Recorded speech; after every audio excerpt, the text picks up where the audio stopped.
Good afternoon, my name is Tatiana and I'm an office manager from HR department. Today, the topic of my presentation is accommodating a workplace for a person in a wheelchair.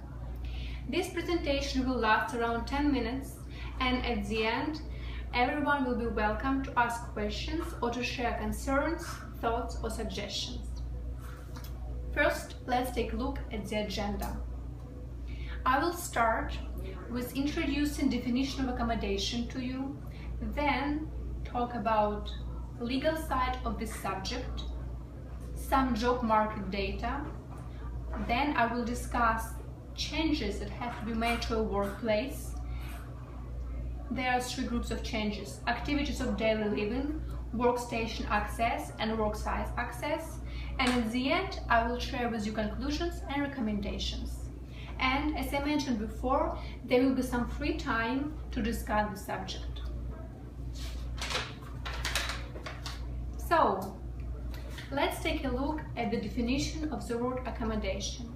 What does it actually mean? Well, accommodation is the way to balance the diverse needs of individuals and groups with the needs of organization. The key word here is to balance, because we are all different and we do need different things to feel or to be balanced. That's why sometimes accommodation may cause degree of inconvenience for the employees or for the employers. Of course, it's very difficult and sometimes it's unreal to satisfy every single need or desire of your staff, but certain level of accommodation is required by law. For example, the Alberta Human Rights Act states that no employer shall refuse to employ or refuse to continue to employ any person or discriminate against any person with regard to employment or any term or condition of employment because of their race, religious beliefs, color, gender, physical disability, mental disability, age, place of origin, marital status, source of income, family status or sexual orientation of that person or of any other person. On top of that, the Supreme Court of Canada has stated that employers have a legal duty to take reasonable steps to accommodate individual needs to the point of undue hardship.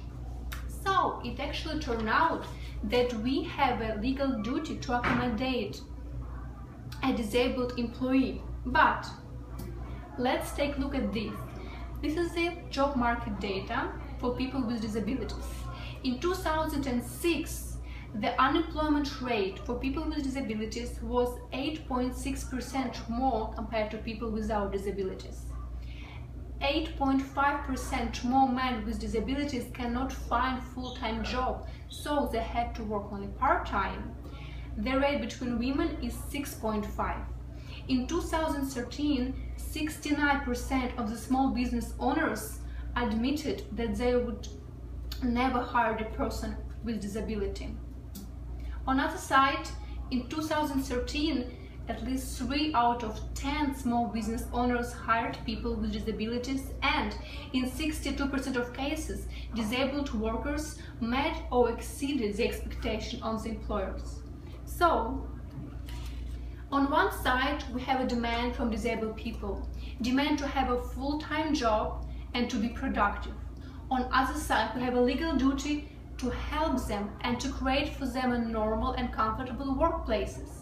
But why there is still a few owners of businesses who would hire people with disabilities?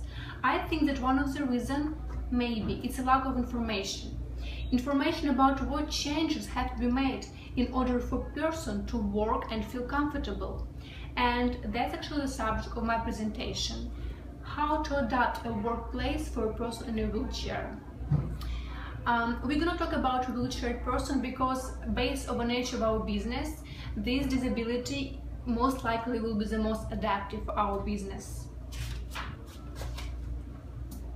The changes can be divided into 3 groups: activities of daily living, workstation access, and worksite access.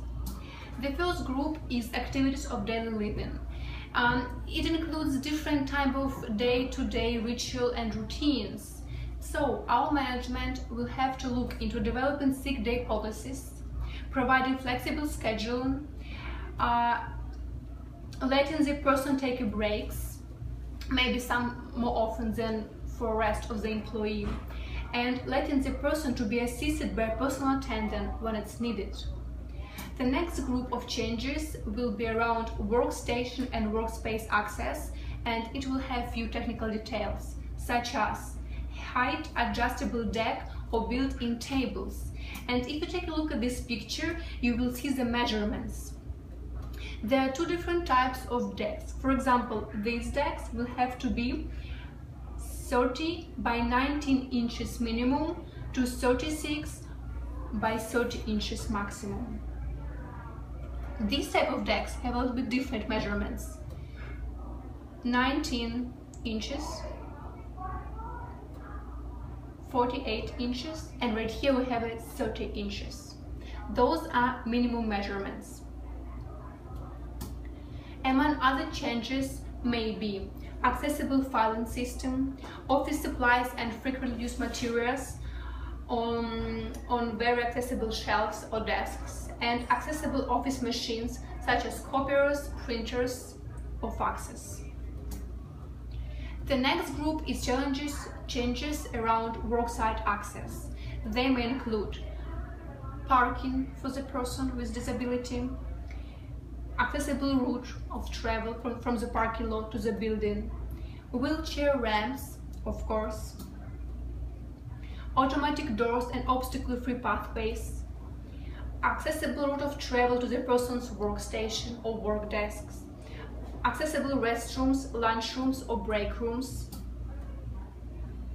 Another technical detail, 60 inches diameter circle or T-shaped space required for wheelchair turning, and specifically about the height that the 60 inches diameter circle or T-shaped space needs to be clear above the floor.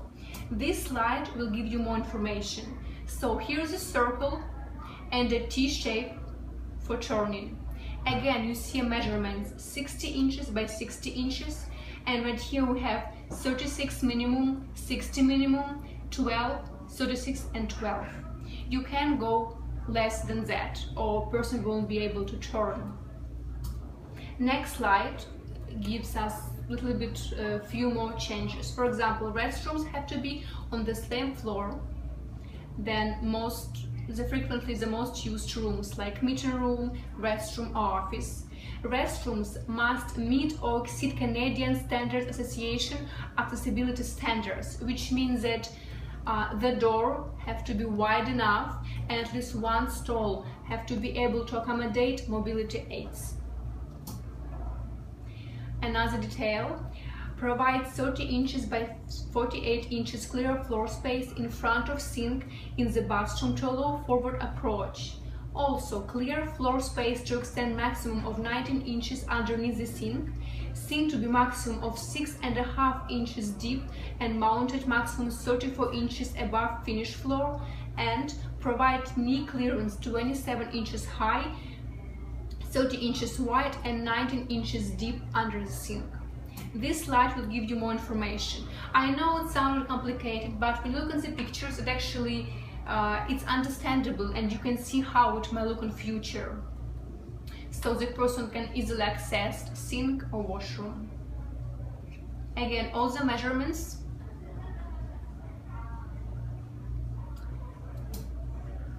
And a few more changes that can be made. Doorways to meeting rooms that are about 1 meter wide, so a person can easily pass through. And meeting rooms with layouts that allow space for participants to move around freely. Lever doorknobs instead of round doorknobs, and work from home if the person can't make it to the work site.